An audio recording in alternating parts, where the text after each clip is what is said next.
Hello everyone and welcome back to Cooking with Suzanne.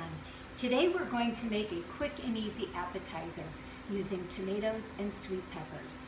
So what you will need for this recipe is 1 large beefsteak tomato and 2 sweet peppers. You can either use red, yellow, orange, or a combination. And the peppers need to get roasted. I roast my peppers whole in the oven at 375 degrees until the skin is nice and wrinkly. I have one in the oven right now, so let me pull it out and see if it's ready so I can show it to you.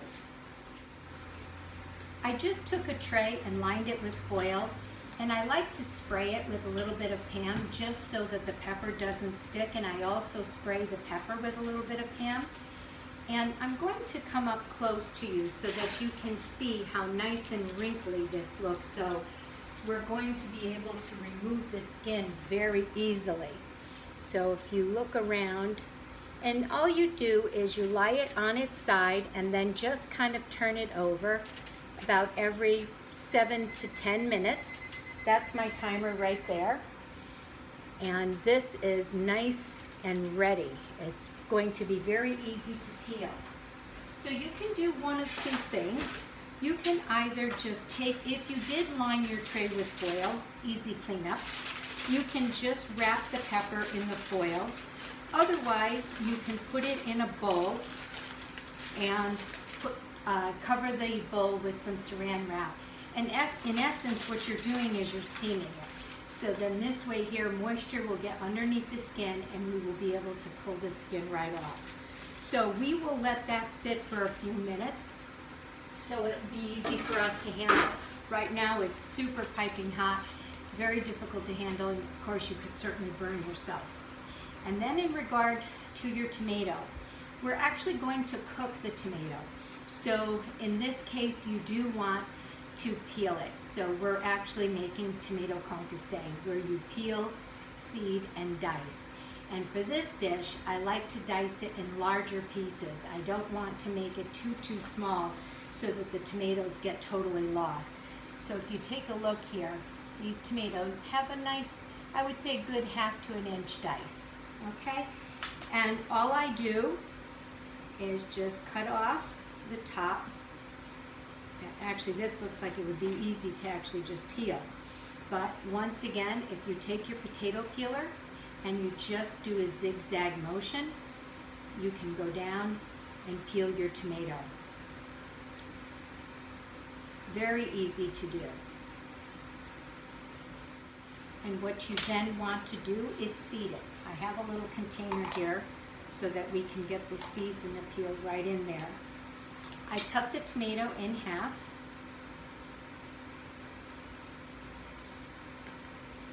And now you can see where your seeds are in the tomato.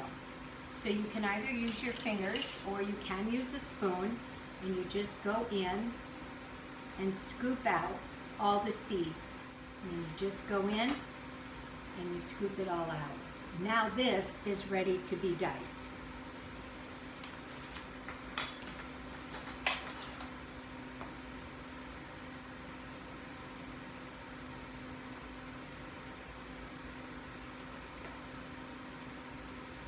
And as I had said, you don't want to dice this too small. You want fairly large pieces of tomato in this wonderful little appetizer that we're making here. So you will need 1 large clove or 2 small to medium sized clove of garlic minced, and then 1 additional clove split in half that we will rub our bread. So I have some ciabatta bread that I have sliced, and I'm going to toast and make croutons with them. So you can just take a pastry brush and a little bit of extra virgin olive oil and brush the top of your bread. And you can even season the bread with just a touch of salt, and you can even put pepper on here if you like.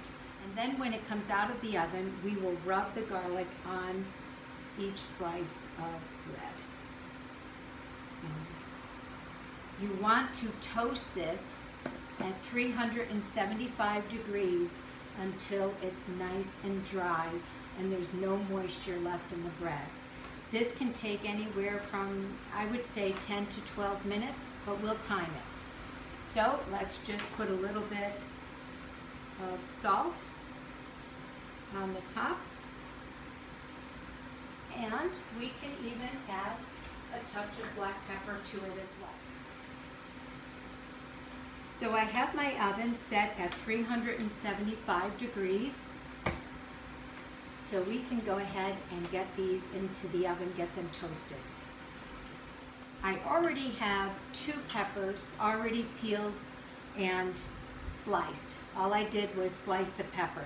So I have a yellow and an orange sweet pepper here. We have our tomatoes. We have our garlic right here. We also need some fresh herbs. So I'm going to add about 1.5 teaspoons of fresh tarragon. And also, we're going to add some fresh chives to our dish. Another herb that would be wonderful here would be fresh basil. Okay, so let's get our saute pan on.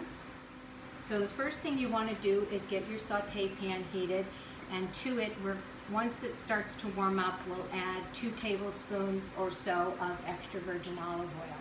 And the first thing we want to put into the saute pan will be our very minced garlic and our roasted peppers that are sliced. I'm going to just take a quick look here to see if this pepper is manageable so that I can show you how to do it. Yep, this is nice and warm already. So let's go ahead and add our 2 tablespoons of olive oil. There we go. And we'll get that heated up. So this pepper is still very hot. The first thing you want to do is remove the stem. Okay, my oil is definitely hot. What we want to do is add our garlic and our peppers, our 2 peppers. I have a yellow and orange pepper here, just for a little color and a variety, but you certainly don't. If you have red peppers, use your red peppers. And you want to warm this up and cook this for about 3 minutes.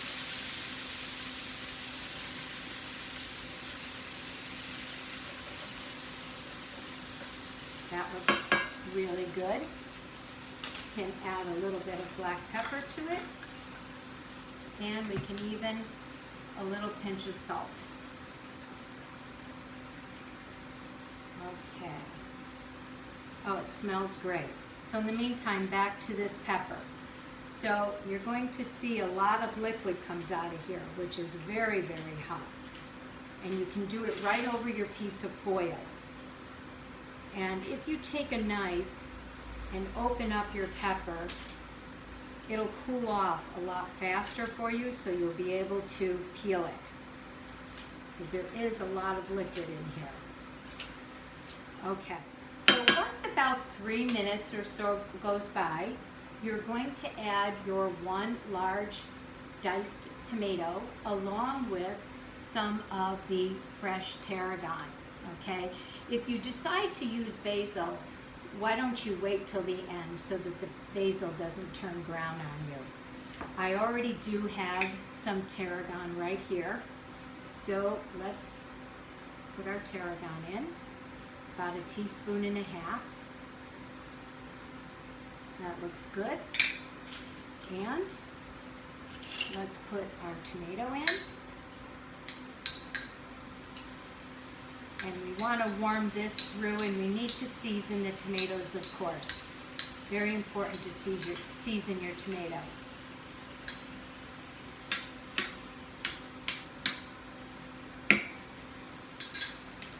Okay. A couple of other ingredients that you can add to this dish, but at this point you could stop right here. I will show you. We could add some Parmesan cheese. You could also spread some ricotta cheese on each crouton before you put this on top. And I do have some balsamic reduction. You can actually buy balsamic reduction already made so that you don't have to make it yourself. But this is another added flavor that we can put on a couple of them. But I'm going to do my initial thought first. Okay, so you just want to warm up the tomatoes. I seasoned it with some salt, but we will need to taste it. Meantime, the pepper is probably cool enough so I can show you how easy the skin comes right off. This is super easy to do. And I would highly suggest you do your own roasted peppers rather than purchase them.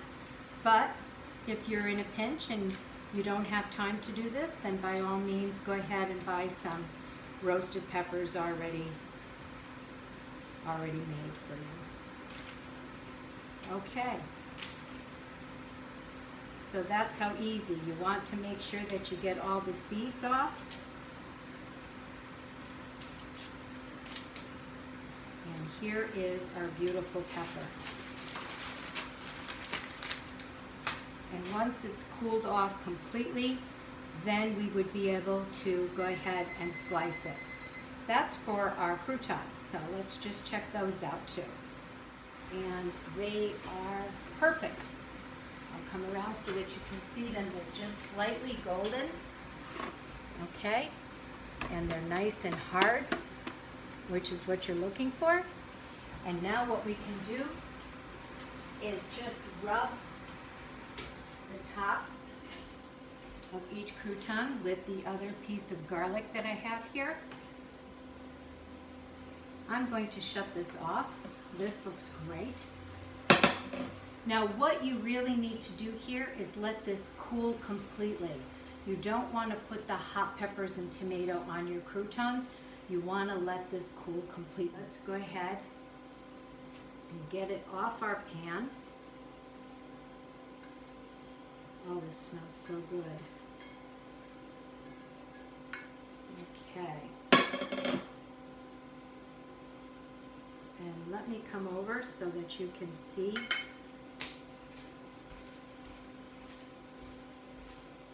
Okay, so we have the nice large dice of tomato, the red and yellow peppers, or you could do all red if you wanted, just all red peppers and the red tomato. You can mix it up any way you like. All right, we'll let this cool for a second.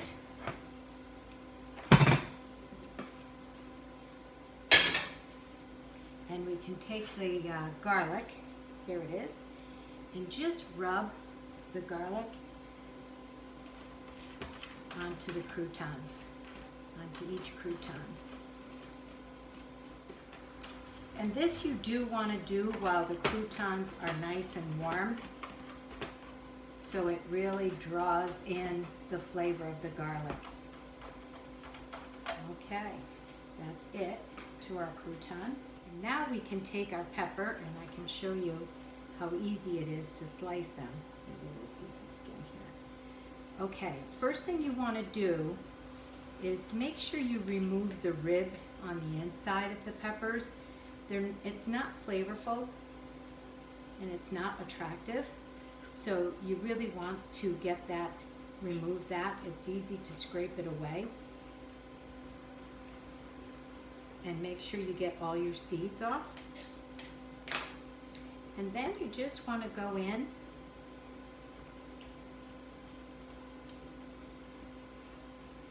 and just make some nice julienne slices with your roasted pepper.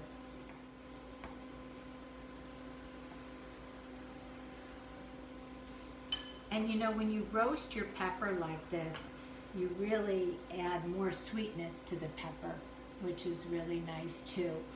A lot of people will remove the skin of a pepper on top of the stove, a gas stove, and just blacken the entire outside.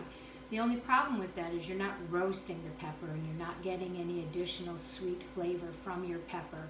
All you're doing is allowing the skin to come off. But here, when you do it in the oven the way I did it here, and it takes about 20 minutes or so, 20-25 minutes total, you really get this beautiful, sweet, delicious tasting pepper. Just needs a little bit of salt. And I think it could use a little bit more tarragon.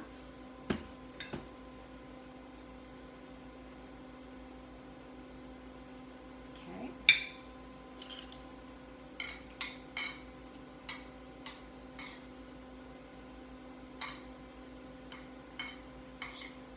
There we go. So our peppers are nicely cooled. They're room temperature. And we can take our croutons. So if you love ricotta cheese and you would like to put some on your crouton, you certainly can. Season your ricotta cheese with salt and pepper. You can even put some herbs in there. Some fresh chopped chives would be good. And then you could spoon some of the ricotta directly on here. However, this doesn't even need that. It's great on its own. So you just want to take, once your croutons are cooled, your peppers and tomato are perfectly cooled, then you can put them on your plate, right on the crouton and onto your plate. Okay, and this is where I would sprinkle some chives right on the top. And instead of using fleur de sel here today, I'm going to use Maldon sea salt, which is a really great salt too. It's flakier than the fleur de sel. Fleur de sel was also terrific, but we're going to put a little bit of the Maldon sea salt right on top.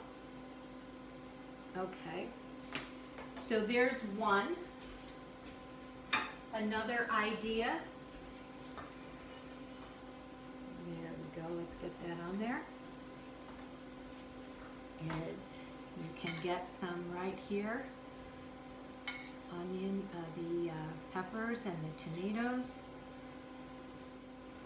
You could take some of the balsamic vinegar that's been reduced and you could drizzle the top with a little bit of balsamic vinegar, a few drops right on the top, which is going to give it a whole nother dimension. You can put your chives,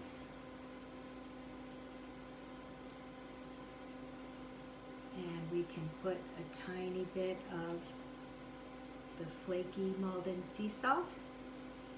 And if you would like some cheese, you happen to have some Parmesan cheese, you could even put just I just used a peeler and I just peeled off of a chunk of Parmesan cheese.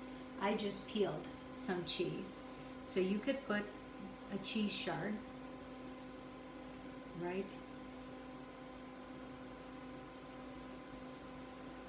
into your, right on top into your crouton. Let's just go like so. Put a little bit more chive right on the top. And let me come around and show you our very easy but delicious croutons. This is a great snack, wonderful with a glass of wine. Hopefully you can see that. Turn it this way.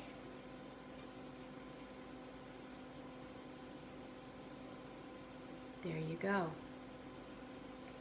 Okay, so what do you think would be a nice wine to serve with this?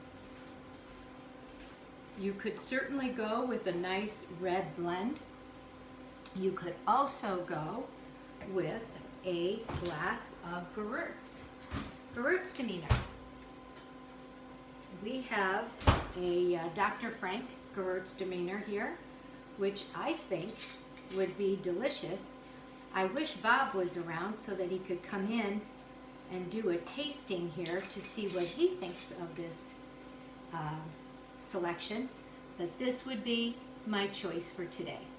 There's lots of great wines out there. Whatever you happen to like is a great choice. So thank you very much, everyone. Have a great week. Look forward to seeing you again soon. Take care. Bye now.